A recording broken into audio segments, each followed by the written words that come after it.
Where do you suppose she is? Where in the world is Maggie McDaniel? She's around here somewhere, but I don't see her. Is Maggie McDaniel? Oh, that's because she's on the phone. Hi, Right, Maggie. now, I want to start this. Good morning, gentlemen. How are you today? I want to start this conversation with the only French I know, because I know you're in France, so I'm giving that away right away. Parlez-vous anglais? That's it. That's the only French I know. So, good morning to you. Good morning. Yes, I speak English, no French. We today are so blessed. We are spending the entire day, we got here last night, in Lisieux. So we celebrated Mass last night in the crypt of Basilica. Well, actually in the Blessed Sacrament Chapel, and then this morning in the crypt of the Basilica. We had a couple hours just to pray there, and then we're on our lunch break right now. We're going to visit the Carmel where she was. We're going to visit the family home. It's just such a blessing just to be where she lived, where she walked. It's just incredible. It's what a blessing to be here. And you guys are just getting there, or you've been in country for a bit? No, this is the start of our second week. We started in Lyon. We visited Lyon, Paray-le-Mignon, where St. Margaret Mary Alacoque was, and she had the visions of the Sacred Heart. We went on to Poitiers and had a couple nights there. And then 2 days ago, we were in Normandy. We went to Mont Saint-Michel. Then we spent one full day there, visiting the Abbey and the island. And then we also we spent a day, we went to the Normandy Beach, Omaha Beach. We went to the American Cemetery. It's kind of emotional there to visit that area. And stopped in Bayou. So we're the Britain Cemetery is. So it's been quite a journey so far, and we're not done. I mean, we have Lisieux today. We're going to visit Rouen tomorrow, and then head to Paris for the remainder of the trip till we come home on Friday. Wow. And how are the people, the townsfolk, the people that you're encountering there? Oh, everybody. It's wonderful. Everybody is so friendly, so nice. No issues. You have language barrier, but, you try and do the Google Translate. You do a little French, they do a little English. Everything works out. I think for most people, anywhere you go, if you approach people with a smile and kindness, they're going to be kind back to you. If you go up being arrogant, like we're American, we're better, then you might not get treated so well. But we've found no issues with the people in France or anywhere we travel. It's, like I said, enter with a kind heart, and you're generally treated in return. Good. Sometimes, a smile translates in any language. Grunts are the same way.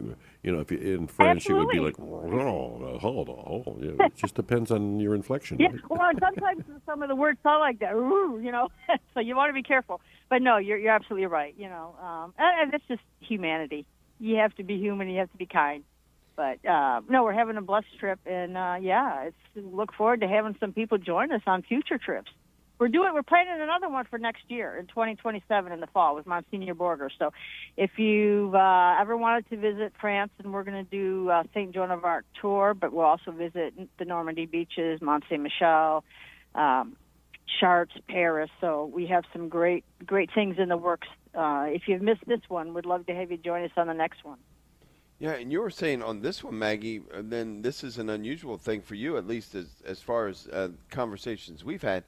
You were doing some things on this one that you hadn't done before, experiencing going to some places that you hadn't been before. Father Chris Molesky spent some time here. He even did a retreat. He spent a couple weeks here in Lisieux, so he kind of knows the area.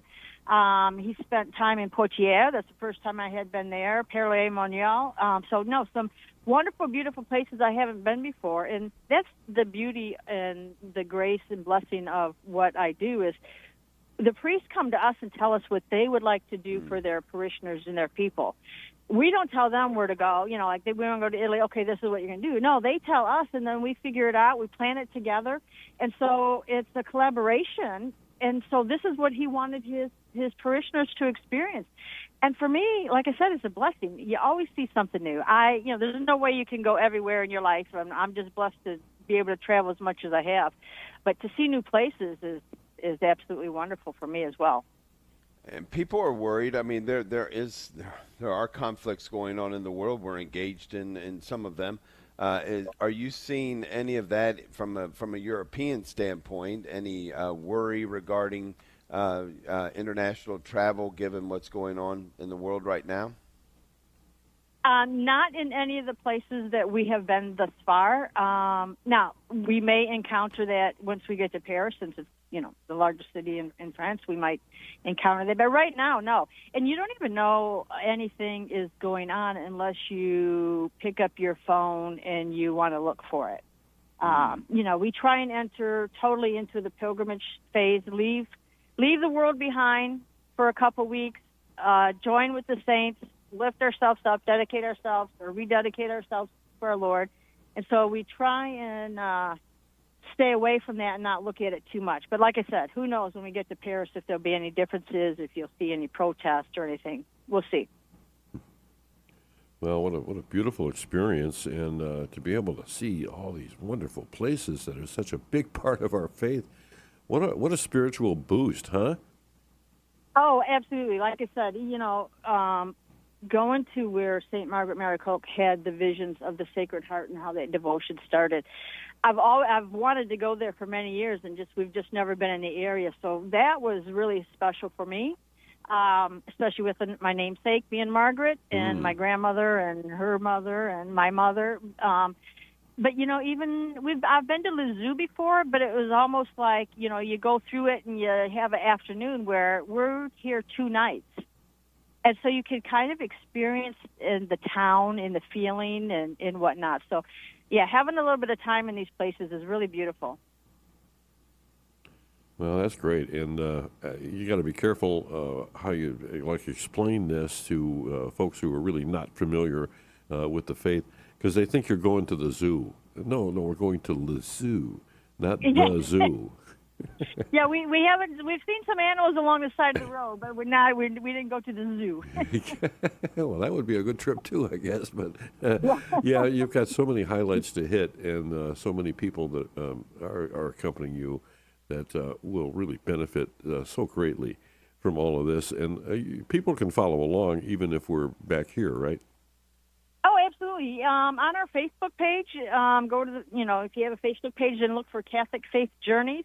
And, I post at least every evening. Sometimes I'll do it if I can find Wi-Fi. I'll do it during the day and at least get, part of the day in and then get the rest of the day in the evening. But absolutely, if you want to see where we've been, you want to see the American Cemetery, Normandy, Omaha Beach, St. Margaret Mary Koch, please go to our Facebook page, check it out. You can travel virtually with us. Pretty awesome. Hey. Sorry, I missed a little bit of that last part. I had a dog problem. We have Chihuahuas. I should have just let them participate because I think that's French, aren't they? I think anyway, it is so good to talk with you, Maggie. Can't wait till next month. Next Monday to spend a little time with Maggie McDaniel. Yep. God bless you. Thanks, guys. God bless. Bye.